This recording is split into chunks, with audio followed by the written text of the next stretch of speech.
So ನಿಂದ project ಬಂದು organ donation ಅಂತೇಳಿ.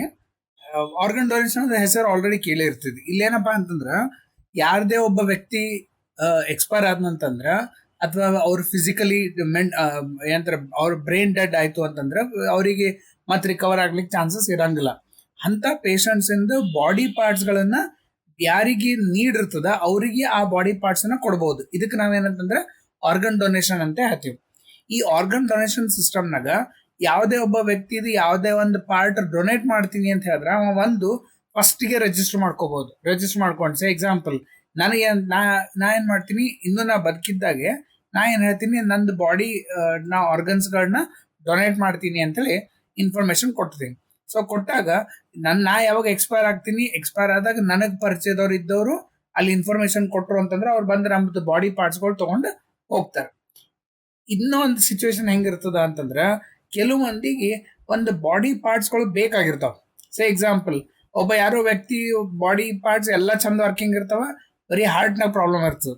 ಸೊ ಅಂತ ಕೇಸ್ನಾಗ ಯಾವುದೇ ಒಬ್ಬ ವ್ಯಕ್ತಿದ ಈ ಬಾಡಿ ಪಾರ್ಟ್ ಡೊನೇಟ್ ಮಾಡ್ಬೇಕಾಗ್ಯದ, ಇನ್ನೊಬ್ಬ ಬಾಡಿ ಪಾರ್ಟ್ ಬೇಕಾಗ್ಯದ, ಇಂಥವ್ರನ್ನ ಮ್ಯಾಚ್ ಮಾಡ್ಲಿಕ್ಕೆ ನಾವೇನಂತಂದ್ರೆ ಈ ಆರ್ಗನ್ ಡೊನೇಷನ್ ಅಂತ ಒಂದು ಅಪ್ಲಿಕೇಶನ್ ಯೂಸ್ ಮಾಡ್ತೀವಿ ಅಂತ ಹೇಳ್ಬೇಕು.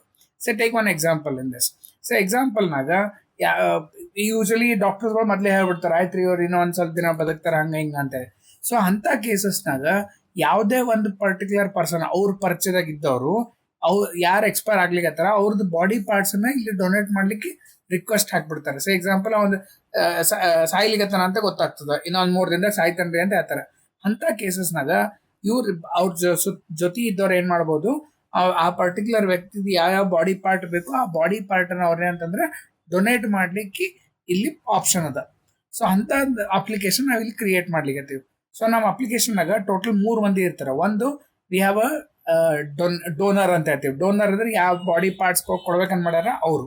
ಸೆಕೆಂಡ್ ರೆಸಿಪಿಯಂಟ್ ಅಂತ ಹೇಳ್ತೀವಿ. ರೆಸಿಪಿಯಂಟ್ ಅಂತಂದ್ರೆ ಯಾರಿಗೆ ಬಾಡಿ ಪಾರ್ಟ್ಸ್ ಬೇಕಾಗ್ಯದ. ಸೊ ಎಕ್ಸಾಂಪಲ್ ಒಬ್ಬ ಫ್ಯಾಮಿಲಿ ಹೋಗೋ ಅವ್ರ ತಂದಿಗೆ ಏನೋ ಹಾರ್ಟ್ ಬೇಕಾಗಿರ್ತದೆ ಅಥವಾ ಅವ್ರ ತಂದೆಯವ್ರಿಗೆ ಲಿವರ್ ಬೇಕಾಗಿರ್ತದ. ಸೊ ಅಂಥವ್ರು ಯಾರಾದ್ರೂ ಇದ್ರು ಅಂತಂದ್ರೆ ಅವ್ರಿಗೆ ನಾವೇಂದ್ರೆ ರೆಸಿಪಿಯಂಟ್ ಅಂತ ಹೇಳ್ತೀವಿ. ಇವ್ರಿಬ್ರು ಭೇಟಿ ಮಾಡಿಸ್ಲಿಕ್ಕೆ we need one mediator in this case.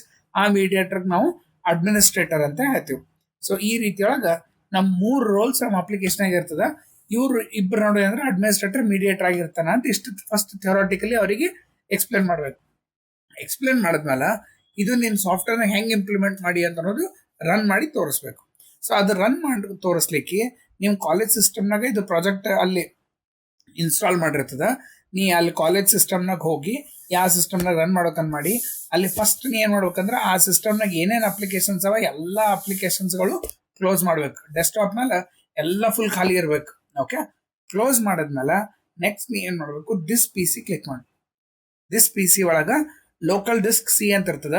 Local disc C open ಮಾಡಿ. ಲೋಕಲ್ ಡಿಸ್ಕ್ ಸಿ ಒಳಗ ದೊಡ್ಡಪ್ಪ ಅಪ್ಪ ಕಾಲೇಜ್ ಅಂದ್ರೆ DAC/BC ಅಂತ ಒಂದು ಫೋಲ್ಡರ್ ಅದ. ಆ ಫೋಲ್ಡರ್ ಓಪನ್ ಮಾಡಿ. ಅಲ್ಲಿ ನಿಮ್ದು ಪ್ರಾಜೆಕ್ಟ್ ಹೆಸರು ಆರ್ಗನ್ ಡೊನೇಷನ್. ಸೊ ಎಲ್ಲಾರ್ದು ಪ್ರಾಜೆಕ್ಟ್ ಇರ್ತಾವ, ಅಲ್ಲಿ ನಿಂದು ಆರ್ಗನ್ ಡೊನೇಷನ್ ಅಂತ ಒಂದು ಫೋಲ್ಡರ್ ಇರ್ತದ. ಆ ಫೋಲ್ಡರ್ ಓಪನ್ ಮಾಡಿ. ಈ ಫೋಲ್ಡರ್ನಾಗ 2 ಫೈಲ್ ಇಂಪಾರ್ಟೆಂಟ್ ಅವ. ಒಂದು server.bat, ಇನ್ನೊಂದು ಪ್ರಾಜೆಕ್ಟ್ ಅಂತೇಳಿ. ಸೊ server.bat ಅಂತ ನಾವು ಫೈಲಿಗೆ ಫಸ್ಟ್ ನಾವು ರನ್ ಮಾಡಬೇಕು. ಎದಕ್ಕೆ ರನ್ ಮಾಡ್ತೀವಿ, ಇದು ಒಂದು ವೆಬ್ ಅಪ್ಲಿಕೇಶನ್ ಅದ. ವೆಬ್ ಅಪ್ಲಿಕೇಶನ್ ಅಂತಂದ್ರೆ ಇಲ್ಲಿ ಕ್ಲೈಂಟ್ ಸರ್ವರ್ ಆರ್ಕಿಟೆಕ್ಚರ್ ಅಂತ ಮೇಂಟೈನ್ ಮಾಡ್ತೀವಿ.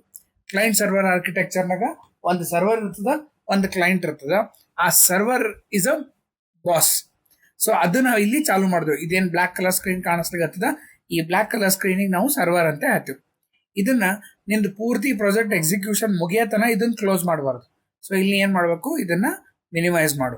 ಇದಕ್ಕಿಂತ ಮುಂಚೆ ಯಾರಾದ್ರೂ ಸಪೋಸ್ ಅಂತದ್ದು ರನ್ ಮಾಡ್ಲಿಕ್ಕೆ ಅಷ್ಟು ಕ್ಲೋಸ್ ಮಾಡ್ಬೇಕು. ನೀ ಕ್ಲೋಸ್ ಮಾಡಿ ನಿಂದು ಓಪನ್ ಮಾಡ್ಕೋಬೇಕು. ಓಪನ್ ಆದ ತಕ್ಷಣ ನೆಕ್ಸ್ಟ್ ಇಲ್ಲಿ ಇನ್ನೊಂದು ಫೈಲ್ ಇರ್ತದ ಪ್ರಾಜೆಕ್ಟ್ ಅಂತೇಳಿ. ಆ ಪ್ರಾಜೆಕ್ಟ್ ಅಂತ ನಾವು ಫೈಲ್ ಡಬಲ್ ಕ್ಲಿಕ್ ಮಾಡು, ಸೀದಾ ನಿನ್ನ ಅಪ್ಲಿಕೇಶನ್ ರನ್ ಆಗ್ಲಿಕ್ಕೆ ಸ್ಟಾರ್ಟ್ ಆಗ್ತದೆ. ಸೊ ಇಲ್ಲಿ ಆರ್ಗನ್ ಡೊನೇಷನ್ನಾಗ ನಾ ಇದೆ 3 ಮಂದಿ ಇರ್ತಾರ ಅಂತ ಇದೆ. ಒಂದು ಅಡ್ಮಿನಿಸ್ಟ್ರೇಟರ್, ಇನ್ನೊಬ್ಬ ಡೋನರ್, ಇನ್ನೊಬ್ಬ ರೆಸಿಪಿಯಂಟ್. ಈಗ ಫಸ್ಟ್ ನಾವೇನ್ ಮಾಡ್ತೀವಿ ಅಂತಂದ್ರೆ ಡೋನರ್ ಅಂತ ನಾವು ಆಪ್ಷನ್ಗೆ ಹೋಗಿ ಡೋನರ್ ಹೆಸರು ಮೇಲೆ ಲಾಗಿನ್ ಆಗ್ಬೋದು ಇಲ್ಲಿ. ಬಟ್ ಲಾಗಿನ್ ಆಗ್ಬೇಕಂದ್ರೆ ನಿಂದೊಂದು ಯೂಸರ್ ನೇಮ್ ಪಾಸ್ವರ್ಡ್ ಇರಬೇಕು. ನಿನ್ ಬಲ್ಲಿ ಯೂಸರ್ ನೇಮ್ ಪಾಸ್ವರ್ಡ್ ಇರಲಿಲ್ಲ ಅಂದ್ರೆ ಕ್ರಿಯೇಟ್ ಅ ನ್ಯೂ ಅಕೌಂಟ್ ಅಂತ ಕ್ಲಿಕ್ ಮಾಡ್ತೀವಿ. ಕ್ಲಿಕ್ ಮಾಡಿ ಡೋನರ್ ಒಂದು ರಿಜಿಸ್ಟ್ರೇಷನ್ ಫಾರ್ಮ್ ಬರ್ತದ. ಆ ರಿಜಿಸ್ಟ್ರೇಷನ್ ಫಾರ್ಮ್ನಾಗ ನಿಂದ ಡೀಟೇಲ್ಸ್ಗಳು ಇಲ್ಲಿ ಮೆನ್ಷನ್ ಮಾಡಬೇಕು. ಸೊ ಟೇಕ್ ಅನ್ ಎಕ್ಸಾಂಪಲ್, ಈಗ ಒಂದು ಅಕೌಂಟ್ ಕ್ರಿಯೇಟ್ ಮಾಡಮು ಕಿರಣ್ ಅಂತೇಳಿ. ಸೊ ಕಿರಣ್ ಅಂತ ಮೆನ್ಷನ್ ಮಾಡ್ತೀನಿ. ಏಜ್ ಒಂದು 45 ಅದ. ಸೇ ಜೆಂಡರ್ ಮೇಲ್ ಇದಾನ, ಬ್ಲಡ್ ಗ್ರೂಪ್ ಎ ಪಾಸಿಟಿವ್ ಅದ. ಅವನು contact number, so contact number ಏನು ಮಾಡ್ತೀನಿ 9876543221 ಅಥವಾ 7897897891 ಅಂತ ಕೊಡ್ತೀನಿ. ನೆಕ್ಸ್ಟ್ ಅವನ email I D kiran@gmail.com. Next ಅವ ಎಲ್ಲಿರ್ತಾನೆ ಪೂರ್ತಿ ಅಡ್ರೆಸ್ ಕೊಡ್ತಾನೆ. ಈಗ ಸದ್ಯಕ್ಕೆ ನಾನು ಏನು ಮಾಡ್ತೀನಿ, ಜಸ್ಟ್ ಗುಲ್ಬರ್ಗ ಅಂತ ಹಾಕ್ತೇನೆ. ನೆಕ್ಸ್ಟ್ ಅವ್ನ ಮೆಡಿಕಲ್ ಡೀಟೇಲ್ಸ್, ಅಂದ್ರೆ ಅವನಿಗೆ ಡಯಾಬಿಟೀಸ್ ಅದ, ಶುಗರ್ ಅದ, BP ಅದ, ಅಥವಾ ಅವನಿಗೆ ಏನಾರ ಬೇರೆ ಡಿಸೀಸ್, ಅಲರ್ಜಿ ಅದ, ಇಂಥವು ಏನಾರ ಇತ್ತು ಅಂತಂದ್ರೆ ಮೆಡಿಕಲ್ ಡೀಟೇಲ್ಸ್ಗಳು ಕೊಡಬೇಕು. ಇಲ್ಲ ಅಂತಂದ್ರೆ ಈಸ್ ಹೆಲ್ದಿ, ಎಲ್ಲ ಚಂದ ಅದ ಅಂತಂದ್ರೆ ಹೆಲ್ದಿ ಅಂತ ಕೊಡ್ತೀವಿ. ನೆಕ್ಸ್ಟ್ ಇಲ್ಲಿ he will select which organ he wants to donate in this case. So ಇದ್ರಾಗ ಅಂದ್ರೆ ಸೇ ಲೆಟರ್ ಅಸ್ಯೂಮ್ ಅವನಿಗೆ ಕಿಡ್ನಿ ಡೊನೇಟ್ ಮಾಡ್ಬೇಕು. ಸೊ ಕಿಡ್ನಿ ಕೊಡ್ತಾನೆ. ನೆಕ್ಸ್ಟ್ ಇಲ್ಲಿ ಅವ್ನ ಯೂಸರ್ ನೇಮ್ ಪಾಸ್ವರ್ಡ್ ಕ್ರಿಯೇಟ್ ಮಾಡ್ತಾನೆ. ಸೊ ಯೂಸರ್ ನೇಮ್ ನಾನು ಏನು ಮಾಡ್ತೀನಿ, ಕಿರಣ್ ಅಂತ ಕೊಡ್ತೀನಿ. ಪಾಸ್ವರ್ಡ್ನು ಕಿರಣ್ ಅಂತ ಹಾಕ್ತೀನಿ. ಹಾಕಿ ರಿಜಿಸ್ಟರ್ ಅಂತ ಕ್ಲಿಕ್ ಮಾಡಿ. ಸೊ ಕ್ಲಿಕ್ ಮಾಡಿದ ತಕ್ಷಣ ಸೀದಾ ನಿಂಗೆ ಅಂತಂದ್ರೆ ಡೋನರ್ ರಿಜಿಸ್ಟ್ರೇಷನ್ ಫಾರ್ಮಿಗೆ ಬಂದ್ಬಿಡ್ತು. ಸಪೋಸ್ ಏನಾರ ರಿಜಿಸ್ಟ್ರೇಷನ್ ಆಗಿರಲಿಲ್ಲ ಆದ್ರೆ ಅಲ್ಲೇ ಎರರ್ ಮೆಸೇಜ್ ತೋರಿಸ್ತಾನೆ. ಸೊ ಈ ರೀತಿ ಡೋನರ್ ರಿಜಿಸ್ಟರ್ ಮಾಡಿದೆವು. ಅದೇ ರೀತಿಯೊಳಗೆ ನೆಕ್ಸ್ಟ್ ನಾ ಏನಂತಂದ್ರೆ ಇಲ್ಲಿ ರೆಸಿಪಿಯಂಟ್ ಅಂತ ಕ್ಲಿಕ್ ಮಾಡ್ಬೋದು. ರೆಸಿಪಿಯಂಟ್ನಾಗ ಯಾರಿಗೆ ಬೇಕಾಗ್ಯದ ಪಾರ್ಟ್, ಬಾಡಿ ಪಾರ್ಟ್, ಅವ್ರು ಇಲ್ಲಿ ರಿಕ್ವೆಸ್ಟ್ ಮಾಡ್ತಾರೆ. ಸೊ ಅವನೊಂದು ಅಕೌಂಟ್ ಕ್ರಿಯೇಟ್ ಅಂತ ಕ್ಲಿಕ್ ಮಾಡ್ತೀನಿ. ಇಲ್ಲಿ ಅಕೌಂಟ್ ಡೀಟೇಲ್ಸ್ಗಳು ಹಾಕಬೇಕು. ಸೊ ಅಕೌಂಟ್ ಡೀಟೇಲ್ಸ್ ಅವನಿಗೆ ಹೆಂಗಿರ್ತದೆ ಅಂತಂದ್ರೆ ನೇಮ್ ಆಫ್ ದ ಪರ್ಸನ್, ಯಾರಿಗಿದು ಬೇಕಾಗ್ಯದ, ಬಾಡಿ ಪಾರ್ಟ್ ಬೇಕಾಗ್ಯದ, ಅಫ್ಕೋರ್ಸ್ ಅವ ಅಂತೂ ಎಂಟರ್ ಮಾಡಂಗಿಲ್ಲ, ಅವನ ಪರವಾಗಿ ಇನ್ನೊಬ್ರು ಎಂಟರ್ ಮಾಡ್ತಿರ್ತಾರೆ. ಬಟ್ ಕಸ್ಟ್ ಪೇಷಂಟ್ ಇನ್ಫಾರ್ಮೇಶನ್ ಹಾಕ್ಬೇಕು ಇಲ್ಲಿ. ಸೊ ಇಲ್ಲಿ ಏನು ಮಾಡ್ತೀವಿ ಅಂತಂದ್ರೆ ಸೇ ಒಂದು ರಾಹುಲ್ ಅಂತೇಳಿ ಹೆಸರು. ಸೇ ಏಜ್ ಅವನೊಂದು 36 ಸಾಕು. ನೆಕ್ಸ್ಟ್ ಯಾವ ಜೆಂಡರ್ ಇದಾನ, ನೆಕ್ಸ್ಟ್ ಅವನದು ಬ್ಲಡ್ ಗ್ರೂಪ್ ಏನದ, ನೆಕ್ಸ್ಟ್ ಯಾವ ಆರ್ಗನ್ ಅವನಿಗೆ ಬೇಕಾಗ್ಯದ. ಸೇ ಆರ್ಗನ್ ಅವನಿಗೂ ಲೆಟರ್ಸ್ ಅಸ್ಯೂಮ್ ಕಿಡ್ನಿ ಬೇಕಾಗ್ಯದ ಅಂತ ಇಟ್ಕೊಳ್ಳೋಣ. ನೆಕ್ಸ್ಟ್ ಅರ್ಜೆನ್ಸಿ ಲೆವೆಲ್ ಹೆಂಗದ, ಭಾಳ ಸೀರಿಯಸ್ ಅದನ ಅಥವಾ ಮೀಡಿಯಂ ಅದನ, ಹೈ ಅದನ ಕಂಡೀಷನ್. ಸೇ ಲೆಟರ್ಸ್ ಅಸ್ಯೂಮ್ ಮೀಡಿಯಂ ಕಂಡೀಷನ್ ಆಗನ. ನೆಕ್ಸ್ಟ್ ಯಾವ ಹಾಸ್ಪಿಟ್ಲ್ ಆಗನ, ಹಾಸ್ಪಿಟ್ಲ್ ಹೆಸರು ಹಾಕಬೇಕು. ಸೊ ನಾನು ಏನು ಮಾಡ್ತೀನಿ, ಇಲ್ಲಿ ಆದರ್ಶ್ ಹಾಸ್ಪಿಟಲ್ HOSPITAL. ನೆಕ್ಸ್ಟ್ ಯಾವ ಡಾಕ್ಟರ್ ಅವನಿಗೆ ಟ್ರೀಟ್ಮೆಂಟ್ ಮಾಡ್ಲಿಕ್ಕೆ ಅದ, ಡಾಕ್ಟರ್ ನೇಮ್ ಹಾಕ್ತೀವಿ. So doctor name Sachin, DR Sachin ಅಂತ ಹಾಕೋ. ನೆಕ್ಸ್ಟ್ ಮೊಬೈಲ್ ನಂಬರ್, ಯಾರಿಗೆ ಕಾಂಟ್ಯಾಕ್ಟ್ ಮಾಡಬೇಕು ಅವ್ರ ಮೊಬೈಲ್ ನಂಬರ್ 7897897891 ಅಂತ ಕೊಡ್ತೇನೆ. ನೆಕ್ಸ್ಟ್ ಅವನದು ಇಮೇಲ್ ID ಹಾಕ್ತಾನೆ, ದಟ್ ಇಸ್ rahul@gmail.com. ನೆಕ್ಸ್ಟ್ ಅವನದು ಅಡ್ರೆಸ್ ಎಲ್ಲದ, he will give the address details. Say ಅವನದು ಗುಲ್ಬರ್ಗ ಅದ ಅಂತ ಹಾಕ್ಬೇಕು. ನೆಕ್ಸ್ಟ್ ಅದಾದ್ಮೇಲೆ ಅವನೊಂದು ಯೂಸರ್ ನೇಮ್ ಪಾಸ್ವರ್ಡ್ ಕ್ರಿಯೇಟ್ ಮಾಡಬೇಕು. ನಾವು ಹೆಸರು ಏನದ ಅದೇ ಹೆಸರು ಇಡ್ತೀನಿ, ಬೇರೆಯವ್ರನ್ನು ಕೊಡ್ಬೋದು, ಬಟ್ ನಮ್ಗೆ ನೆನಪಿಟ್ಕೊಳ್ಳಿಕ್ಕೆ ಈಸಿ ಆಗ್ಬಿಡ್ತದೆ. ಹೆಸರು, ಯೂಸರ್ ನೇಮ್, ಪಾಸ್ವರ್ಡ್ 3 ಸೇಮ್ ಕೊಟ್ಟರೆ ಲಾಗಿನ್ ಮಾಡಲಿಕ್ಕೆ ಈಸಿ ಆಗ್ತದೆ. ಸೊ ನೆಕ್ಸ್ಟ್ ನಾನು ಏನು ಮಾಡ್ತೀನಿ, ರಿಜಿಸ್ಟರ್. ಸೊ ರಿಜಿಸ್ಟರ್ ಅಂತ ಕ್ಲಿಕ್ ಮಾಡಿದ್ರೆ ಸೀದಾ ರೆಸಿಪಿಯಂಟ್ ಲಾಗಿನ್ನಾಗ ಬಂತು. ಈಗ ರೆಸಿಪಿಯಂಟ್ ಲಾಗಿನ್ನಾಗ ಬಂದ ತಕ್ಷಣ ಇವ್ರದ್ದೇನು ಭಾಳ ಕೆಲಸ ಇರಲ್ಲ. ಸೊ ಎಕ್ಸಾಂಪಲ್ ಡೋನರ್ ರಿಜಿಸ್ಟರ್ ಮಾಡಿದ್ದೆ. ಸೊ ಡೋನರ್ ಬಲ್ಲಿ ಹೋಗ್ತೀನಿ, ಡೋನರ್ದ ಯೂಸರ್ ನೇಮ್ನ ಕ್ರಿಯೇಟ್ ಮಾಡಿದ್ದೆ ಕಿರಣ್, ಪಾಸ್ವರ್ಡ್ ಕಿರಣ್, ಲಾಗಿನ್ ಅಂತ ಕ್ಲಿಕ್ ಮಾಡಿದ ತಕ್ಷಣ ಅದು ಲಾಗಿನ್ ಪೇಜ್ನಾಗ ಬರ್ತದೆ. ಲಾಗಿನ್ ಪೇಜ್ನಾಗ ಏನಿಲ್ಲ, ಅವ್ನು ಜಸ್ಟ್ ಡೇಟಾ ನೋಡ್ಬೋದು ಅಷ್ಟೇ. ಸೇ ಅವ್ನ ಬ್ಲಡ್ ಗ್ರೂಪ್ ಏನದ, ಕಿಡ್ನಿ ಯಾವ್ದು ಡೊನೇಟ್ ಮಾಡೋಕನ್ ಮಾಡೋಣ, ಸ್ಟೇಟಸ್ ಏನದ. ಅಫ್ಕೋರ್ಸ್ ಯಾರು ಅಕ್ಸೆಪ್ಟ್ ಮಾಡಿಲ್ಲ, ಸ್ಟೇಟಸ್ ಪೆಂಡಿಂಗೇ ಇರ್ತದೆ. ಸೊ ನೆಕ್ಸ್ಟ್ ಇಲ್ಲಿ ನೋಟಿಫಿಕೇಶನ್ಸ್ ಅಂತ ಇರ್ತದೆ. ನೋಟಿಫಿಕೇಶನ್ನಾಗ ಇಲ್ಲಿ ಏನಂತಂದ್ರೆ ಇವನ್ ಕಡೆಯಿಂದ ಯಾರು ಏನೇನಾರ ಇನ್ಫಾರ್ಮೇಶನ್ ಹಾಕಿದ್ರು ಅಂತಂದ್ರೆ ದಟ್ ಇಸ್ ನೋಟಿಫಿಕೇಶನ್. ಇಲ್ಲಿ NOTIFICA. ಸೊ ನೋಟಿಫಿಕೇಶನ್ನಾಗ ಒಂದು ನಿಮಿಷದ ಹೆಸರು ಕರೆಕ್ಟಾಗಿ ಹಾಕಬೇಕು. ರೆಸಿಪಿಯಂಟ್ ನೋಟಿಫಿಕೇಶನ್ಸ್, ಅದು ಪಾತ್ ಚೇಂಜ್ ಆಗ್ಯದ, ಅದಕ್ಕೆ ಹಿಂಗೆ ಹೊಂಟದ. ಸೊ ನೋಟಿಫಿಕೇಶನ್ಸ್ ಅಂತ ಕೊಟ್ಟಾಗ ಏನೇನು ನೋಟಿಫಿಕೇಶನ್ಸ್ ಅವ ನೋಟಿಫಿಕೇಶನ್ಗೂ ಬರ್ತಾವೆ. ಲೈಕ್ ಎಕ್ಸಾಂಪಲ್ ನ್ಯೂ ಡೋನರ್ ಬಂದಾರ, ನ್ಯೂ ರೆಸಿಪಿಯಂಟ್ ಬಂದಾರ, ಆರ್ಗನ್ ಡೊನೇಷನ್ ಯಾರು ರಿಜಿಸ್ಟರ್ ಮಾಡ್ತಾರೆ ಅವ್ರದ್ದು ಡೇಟಾ ಬರ್ತದೆ. ಈ ರೀತಿಯೊಳಗೆ there will be some messages, ಏನಾರ ನೋಟಿಫಿಕೇಶನ್ ಬೇಕಾದ್ರೆ ಕೊಡ್ತಾರೆ. Next comes the profile in this case. So ಪ್ರೊಫೈಲ್ನಾಗ ನಿಂದ ಡೇಟಾ ತೋರಿಸ್ತಾನವ.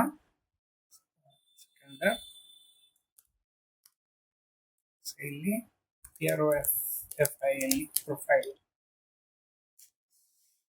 ಲೋಕಲ್ ಹೋಸ್ಟ್ ಸ್ಲ್ಯಾಶ್, ಅದು ಪಾತ್ ಸೆಟ್ ಮಾಡೋದ, ಅದು ಆಮೇಲೆ ಸೆಟ್ ಮಾಡ್ತೀನಿ. Recipient profile. ಸೊ ಆ ರೆಸಿಪಿಯಂಟ್ ಪ್ರೊಫೈಲ್ ಅಂತ ಕ್ಲಿಕ್ ಮಾಡಿದಾಗ ಅವ್ನು ಯಾರನ್ನ ಚೆಕ್ ಮಾಡ್ತೀನಿ, ರೆಸಿಪಿಯಂಟ್ ಬರಬೇಕಾಗಿತ್ತು. ಸೊ ಅಲ್ಲಿ ರೆಸಿಪಿಯಂಟ್ ಅಂತಂದ್ರೆ ಅವನದು ಡೇಟಾ ಅವನು ನೋಡ್ಕೋಬಹುದು. ಸೊ ಆ ಡೇಟಾ ನೋಡ್ಕೊಲಿಕ್ಕೆ ಈ ರೆಸಿಪಿಯಂಟ್ ಪ್ರೊಫೈಲ್ ಅಂತ ಒಂದು ಯೂಸ್ ಆಗ್ತದೆ. ಸೊ ಜಸ್ಟ್ ಲಾಗಿನ್ ಮಾಡ್ತೀನಿ ಅಷ್ಟೇ. ಸೊ ನಾನು ಅಪ್ಡೇಟ್ ಮಾಡ್ತೀನಿ ಅದು recipient data, sorry donor data change ಮಾಡ್ಬೇಕಾದ್ರೆ ನಾನು ಚೇಂಜ್ ಮಾಡ್ತೀನಿ. ಸೊ ಇಲ್ಲಿ ಅಂತಂದ್ರೆ ಅವನ ಇನ್ಫಾರ್ಮೇಶನ್ ನೋಡ್ಕೊಲಿಕ್ಕೆ we have the profile in this. ಈಗ ಓಪನ್ ಆಯ್ತು ನಾವು. ಸೊ ಡೋನರ್ ಪ್ರೊಫೈಲ್ ಅಂತ ಕೊಡ್ತಾನೆ. ಡೋನರ್ ಪ್ರೊಫೈಲ್ ಯಾವ್ದ ಡೀಟೇಲ್ ಇನ್ಫಾರ್ಮೇಶನ್ ತೋರಿಸ್ಬೋದು. ಅವ್ನಿಗೆ ಏನಾದರೂ ನಾಳೆ ಸಪೋಸ್ ಅಡ್ರೆಸ್ ಚೇಂಜ್ ಮಾಡೋಣ, ಅಡ್ರೆಸ್ ಚೇಂಜ್ ಮಾಡೋ ಬೆಂಗಳೂರು ಶಿಫ್ಟ್ ಆಗ್ಯಾನ. ಸೊ ಅವಾಗ ಏನು ಮಾಡ್ತಾನೆ, ಬೆಂಗಳೂರು ಅಂತ ಕೊಡ್ತಾನೆ, ಅಪ್ಡೇಟ್ ಅಂತ ಕೊಡ್ತಾನೆ. ಸೊ ಅಪ್ಡೇಟ್ ಆಯಿತು ಅಂತಂದ್ರೆ ಅವ್ನ ಪ್ರೊಫೈಲ್ ಚೇಂಜ್ ಆಗಿ ಈಗ ಬೆಂಗಳೂರು ಬಂತು. ಈ ರೀತಿಯೊಳಗೆ ಅವ್ನ ಇನ್ಫಾರ್ಮೇಶನ್ ಅಪ್ಡೇಟ್ ಮಾಡೋದಿತ್ತು ಅಂತ ಅವ ಏನು ಮಾಡ್ತಾನೆ, ಪ್ರೊಫೈಲಿಗೆ ಹೋಗಿ ಅಪ್ಡೇಟ್ ಮಾಡ್ಕೊತಾನೆ. ಲಾಗ್ ಔಟ್ ಮಾಡಿ. Same thing with the recipient ಯಾರು ಬಾಡಿ ಪಾರ್ಟ್ ಕೊಡ್ಬೇಕಂತ ಮಾಡ್ಯಾನ ಅವನ ಇನ್ಫಾರ್ಮೇಶನ್. ನಮ್ಮ ಕೇಸಾಗ ರಾಹುಲ್ ಅಂತಿದೆ. ಸೊ ಕ್ಲಿಕ್ ಮಾಡ್ತಾನೆ, ರಾಹುಲ್ ಹೋಮ್ ಪೇಜಿಗೆ ಬರ್ತೀವಿ. ರಾಹುಲ್ನು ಅಷ್ಟೇ ಹೋಮ್ ಪೇಜ್ನಾಗ ಯಾವ ಆರ್ಗನ್ ಡೊನೇಟ್ ಮಾಡೋಕನ್ ಮಾಡ್ಯಾನ, ಇದು ಯಾವ್ದು ಪಾರ್ಟ್ ಅವನಿಗೆ ಬೇಕಾಗ್ಯದ ಅವ್ನ ಇನ್ಫಾರ್ಮೇಶನ್ ತೋರಿಸ್ತದೆ. ಅವ್ನ ಬ್ಲಡ್ ಗ್ರೂಪ್ ಏನದ, ಅರ್ಜೆನ್ಸಿ ಲೆವೆಲ್ ಏನದ ತೋರಿಸ್ತಾನೆ. ನೆಕ್ಸ್ಟ್ ನೋಟಿಫಿಕೇಶನ್ಸ್ ಆಪ್ಷನ್ ಅದ. ಇವನು ಸೇಮ್ ನೋಟಿಫಿಕೇಶನ್ಸ್ ನೋಡ್ಬೋದು. ಪ್ರತಿಯೊಬ್ಬ ಯೂಸರ್, ಹೊಸ ಯೂಸರ್ ರಿಜಿಸ್ಟರ್ ಆಗ್ಯಾನ ಅಂತಂದ್ರೆ ಎಷ್ಟು ಮಂದಿ ರಿಜಿಸ್ಟರ್ ಆಗ್ಯಾರ, ಎಷ್ಟು ಮಂದಿ ಡೊನೇಟ್ ಮಾಡ್ಲಿಕ್ಕೆ ಹಿಂಗೆಲ್ಲ ಇನ್ಫಾರ್ಮೇಶನ್ ಯೂಸರ್ಗಳು ನೋಡ್ಕೋಬಹುದು. ನೆಕ್ಸ್ಟ್ ಬಂದು ಪ್ರೊಫೈಲ್ ಅಂತ ಬರ್ತದ. ಅವನದು ಪ್ರೊಫೈಲ್ ಎಡಿಟ್ ಮಾಡ್ಲಿಕ್ಕೆ ಆಪ್ಷನ್ ಕೊಟ್ಟೆ. ಅವನ ಪ್ರೊಫೈಲ್ನಾಗ ನಾಳೆಗೆ ಅವ ಅರ್ಜೆಂಟ್ ಅದ ಅಂತ ಹೇಳ್ತಾನೆ. ಸೊ ಅವಾಗ ಹೈ ಅಂತ ಕೊಟ್ಟು ಇಲ್ಲಿ ಪ್ರೊಫೈಲ್ ಅಪ್ಡೇಟ್ ಮಾಡ್ತಾನೆ. ಸೊ ಯಾರೇ ಒಬ್ಬ ಯೂಸರ್ಗೆ ಇನ್ಫಾರ್ಮೇಶನ್ ಬೇಕಾಯ್ತು ಅವನಿಗೆ ಗೊತ್ತಾಗ್ಬಿಡ್ತಕ್ಕೆ ಅವನಿಗೆ ಅರ್ಜೆಂಟ್ ಬೇಕಾಗ್ಯದ ಅಂತೇಳಿ. ಸೊ ಆ ರೀತಿಯೊಳಗೆ ಈ ಪ್ರೊಫೈಲ್ನ ಅಪ್ಡೇಟ್ ಮಾಡ್ಕೋಬಹುದು. ಲಾಗ್ಔಟ್ ಮಾಡಿ. ಈಗ ಮೇನ್ ಪರ್ಸನ್ ಬಂದ it is login, that is admin login ಅಂತ ಇದ್ದೀವಿ. ಇವ ಮೇನ್ ಪರ್ಸನ್. ಸೊ ಇಲ್ಲಿ ಅಡ್ಮಿನಿಸ್ಟ್ರೇಟರ್ ನಾನು ಹಿಂಗೆ ಯೂಸರ್ ನೇಮ್ ಪಾಸ್ವರ್ಡ್ ಈಗ ನಿಮಗೆ ಗೊತ್ತಿರ್ಬೇಕಂತ ಇಲ್ಲೇ ಹಾಕಿಟ್ಟಿರ್ತೀನಿ. ದಟ್ ಈಸ್ ಅಡ್ಮಿನಿಸ್ಟ್ರೇಟರ್ ಲಾಗಿನ್ ಆಗಬೇಕು ಅಂದ್ರೆ 9876543210 9 ಉಲ್ಟಾ. ಪಾಸ್ವರ್ಡ್ ಬಂದು it is admin 123 and click on login. Click ಮಾಡಿದ ತಕ್ಷಣ ಅಡ್ಮಿನಿಸ್ಟ್ರೇಟರ್ ಲಾಗಿನ್ ಆಗ್ತಾನೆ. ಅಡ್ಮಿನಿಸ್ಟ್ರೇಟರ್ ಡ್ಯಾಶ್ ಬೋರ್ಡ್ ಗೊತ್ತಾಗ್ತದೆ. ಡ್ಯಾಶ್ ಬೋರ್ಡ್ನಾಗ ಎಷ್ಟು ಮಂದಿ ಡೋನರ್ಸ್ ಅರ, ಎಷ್ಟು ಮಂದಿ ರೆಸಿಪಿಯಂಟ್ ಅರ, ಆಮೇಲೆ ಎಷ್ಟು ಮ್ಯಾಚ್ ಆಗ್ಯಾವ ಅಂದ್ರೆ ಯೂಸರ್ ಯಾರಿಗೆ ಡೋನರ್ ಇದಾರೆ, ಯಾರು ರಿಕ್ವೆಸ್ಟರ್ ಇದಾರ ಅವ್ರಿಬ್ರು ಎಷ್ಟು ಮ್ಯಾಚ್ ಆಗ್ಯಾವ ಅಂತಿರೋದು ಇನ್ಫಾರ್ಮೇಶನ್ ತೋರಿಸ್ತದೆ. ಸೊ ಇಲ್ಲಿ ಅವ ಏನ್ ಮಾಡ್ಬೋದು, ಅಡ್ಮಿನಿಸ್ಟ್ರೇಟರ್ ಡೋನರ್ ಲಿಸ್ಟ್ ಅಂತ ಕ್ಲಿಕ್ ಮಾಡ್ತಾನೆ. ಎಷ್ಟು ಮಂದಿ ಡೋನರ್ ಇದಾರೆ ಅವರೆಲ್ಲರದು ಇನ್ಫಾರ್ಮೇಶನ್ ತೋರಿಸ್ಲಿಕ್ಕೆ. ಸೊ ವಿವೇಕ್, ಕಿರಣ್, ರಾಹುಲ್ ಅಂತ ಇವರೆಲ್ಲ ಡೋನರ್ಸ್ ಇದಾರೆ. ನೆಕ್ಸ್ಟ್ ಅದೇ ರೀತಿಯೊಳಗೆ ರೆಸಿಪಿಯಂಟ್ ಲಿಸ್ಟ್ ಅಂತ ಕ್ಲಿಕ್ ಮಾಡಿ ಅಂದ್ರೆ ಎಲ್ಲ ರೆಸಿಪಿಯಂಟ್ ಇನ್ಫಾರ್ಮೇಶನ್ ತೋರಿಸ್ತದೆ. ಸೊ ಇಲ್ಲಿ ಸಚಿನ್, ರಾಹುಲ್, ಕಿರಣ್ ಅಫ್ಕೋರ್ಸ್ ನೇಮ್ಗಳು ಚೇಂಜ್ ಆಗ್ಯಾವ, ಅವ್ರದ್ದು ಇನ್ಫಾರ್ಮೇಶನ್ ಇಲ್ಲಿ ಡಿಸ್ಪ್ಲೇ ಆಗ್ತದೆ. ಸೊ ಈ ರೀತಿಯೊಳಗೆ ಇಬ್ರದ್ದು ಲಿಸ್ಟ್ ನೋಡ್ಕೋಬಹುದು. ನೆಕ್ಸ್ಟ್ ಮ್ಯಾಚ್ ಡೇಟಾ ಅಂತ ಹೇಳ್ತೀವಿ. ಮ್ಯಾಚ್ ಡೇಟಾ ಒಳಗ ನಮ್ಮ ಸಾಫ್ಟ್ವೇರ್ನಾಗ ಯಾರಿಗೆ ಏನು ಬೇಕಾಗ್ಯದ, ಯಾರಿಗೆ ಯಾರ ಜೊತೆ ಮ್ಯಾಚ್ ಆಗ್ಯದ ಆ ಇನ್ಫಾರ್ಮೇಶನ್ ತೋರಿಸ್ಬಿಡುತ್ತೆ. ಸೊ ಇಲ್ಲಿ ಅಂತಂದ್ರೆ ಎಲ್ಲರಿಗೆ ಅಫ್ಕೋರ್ಸ್ ನಾವು ಸೆಲೆಕ್ಟ್ ಮಾಡೋದು ಕಿಡ್ನಿ ಮಾಡ್ಬಿಟ್ಟಿವಿ ಎಲ್ಲರಿಗೆ. ಸೊ ವಿವೇಕ್ ಮತ್ತು ಸಚಿನ್ ಮ್ಯಾಚ್ ಆಗ್ಯದ, ವಿವೇಕ್ ಅಂದ್ ರಾಹುಲ್ ಜೊತೆ ಮ್ಯಾಚ್ ಆಗ್ಯದ, ಕಿರಣ್ ಅಂದ್ ಸಚಿನ್ ಜೊತೆ ಮ್ಯಾಚ್ ಆಗ್ಯದ, ಕಿರಣ್ ಅಂದ್ ರಾಹುಲ್ ಜೊತೆ ಮ್ಯಾಚ್ ಆಗ್ಯದ, ರಾಹುಲ್ ಅಂದ್ ಕಿರಣ್ ಜೊತೆ ಮ್ಯಾಚ್ ಆಗ್ಯದ. ಸೊ ಯಾರ್ಯಾರು ಅವ್ರಿಗೆ ಯಾವ ಬ್ಲಡ್ ಗ್ರೂಪ್, ಯಾವ ಆರ್ಗನ್ ಬೇಕಾಗಿದೆ ಎರಡು ಮೇನ್ ಅವೇ ಇರ್ತಾವೆ. ಡೋನರ್ ಮತ್ತು ರಿಕ್ವೆಸ್ಟರ್ ನೋಡು ಬಾಡಿ ಪಾರ್ಟ್ ಮ್ಯಾಚ್ ಆಗಬೇಕು, ಬ್ಲಡ್ ಗ್ರೂಪ್ ಮ್ಯಾಚ್ ಆಗಬೇಕು. ಸೊ ಇವ್ರು ಇಷ್ಟು ಮಂದಿ ಕಾಂಬಿನೇಷನ್ಸ್ಗಳು ಮ್ಯಾಚ್ ಆಗ್ಯಾವ. ಸೊ ಆ ಮ್ಯಾಚ್ ಆಗಿದ್ದ ಇನ್ಫಾರ್ಮೇಶನ್ ಅಂತಂದ್ರೆ ಡೋನರ್ ರೆಸಿಪಿಯಂಟ್ ಮ್ಯಾಚಿಂಗ್ನಾಗ ನಮ್ಮ ಸಾಫ್ಟ್ವೇರ್ ಆಟೋಮೆಟಿಕ್ ಮಾಡ್ತದೆ. ಇದು ಕ್ಯಾಲ್ಕುಲೇಷನ್ ನಾವೆಲ್ಲೂ ನಾವು ಮ್ಯಾನ್ಯಲಿ ಸೆಟ್ ಮಾಡಂಗಲ್ಲ. ಆಟೋಮ್ಯಾಟಿಕ್ಲಿ ಇವೆರಡರ ನೋಡು ಏನಂತಂದ್ರೆ ಕ್ಯಾಲ್ಕುಲೇಷನ್ ಮ್ಯಾಚ್ ಆಗ್ತದೆ. ಅವಾಗ ಅಡ್ಮಿನಿಸ್ಟ್ರೇಟರ್ ಗೊತ್ತಾಗ್ತದೆ, ಓಕೆ ಇವರಿಬ್ಬರು ಕಮ್ಯುನಿಕೇಶನ್ ಮಾಡಿಸ್ಬೋದು ಅಂತೇಳಿ. ನೆಕ್ಸ್ಟ್ ಅದು ಬಿಟ್ಟರೆ ಇಲ್ಲಿ ಹೋಮ್ ಪೇಜಿಗೆ ಹೋಗಿ we can modify the content in this case. Like example ಇಲ್ಲಿ ಮ್ಯಾನೇಜ್ ಡೋನರ್ ಅಂತದ ಕ್ಲಿಕ್ ಮಾಡು, ಎಲ್ಲ ಡೋನರ್ ಲಿಸ್ಟ್ ಬರ್ತದ. ನೀ ಯಾರೊಬ್ಬ ಡೋನರ್ ಫಾಲ್ತು ಹಾಕಿದ್ದಾರು ಡಿಲೀಟ್ ಮಾಡ್ಬೋದು. ಅದೇ ರೀತಿಯೊಳಗೆ ಹೋಮ್ ಪೇಜ್ ರೆಸಿಪಿಯಂಟ್ ಲಿಸ್ಟ್ ಅಂತ ಹೋಗು, ಎಲ್ಲ ರೆಸಿಪಿಯಂಟ್ ಡೇಟಾ ಅದ ಬ್ಯಾಡ್ ಅಂದ್ರೆ ಡಿಲೀಟ್ ಮಾಡ್ಬೋದು. ಅವ್ರಿಗೆ ವ್ಯೂ ಮಾಡೋದು ಡಿಲೀಟ್ ಮಾಡೋದಕ್ಕೆ ನಾವೇನಂತಂದ್ರೆ ಇದು ಇಲ್ಲಿ ವ್ಯೂ ಲಿಸ್ಟ್ನ ಮಾಡ್ಬೋದು. ಅದಕ್ಕೆ ನಾವು ಮ್ಯಾನೇಜ್ ಅಂತ ಹೇಳ್ತೀವಿ. ನೆಕ್ಸ್ಟ್ ಮ್ಯಾನೇಜ್ ರೆಸಿಪಿಯಂಟ್ ಆಯಿತು. ನೆಕ್ಸ್ಟ್ ಮ್ಯಾಚಿಂಗ್ ಎಷ್ಟು ಮಂದಿ ಗೊತ್ತಾಯ್ತು. ನೋಟಿಫಿಕೇಶನ್ಸ್, ಏನಾದರೂ ನೋಟಿಫಿಕೇಶನ್ ಕಳಿಸ್ಬೇಕಾಗ್ಯದ ಅಂತಂದ್ರೆ ಅಥವಾ ಅಡ್ಮಿನಿಸ್ಟ್ರೇಟರ್ ಬಳಿ ಏನಾದ್ರು ನೋಟಿಫಿಕೇಶನ್ ಬಂದ ಅಂದ್ರೆ ಇವನು ಆ ನೋಟಿಫಿಕೇಶನ್ಸ್ಗಳು ನೋಡ್ಬೋದು. ಈ ನೋಟಿಫಿಕೇಶನ್ಸ್ ಆಟೋಮೆಟಿಕ್ ಇರ್ತಾವ. ಹೆಂಗೆ ಯೂಸರ್ ರಿಜಿಸ್ಟರ್ ಆಗ್ತಾನೆ ಹಂಗೆ ಇಲ್ಲಿ ಅವ್ರ ನೋಟಿಫಿಕೇಶನ್ಸ್ಗಳು ಡಿಸ್ಪ್ಲೇ ಆಗ್ತವೆ.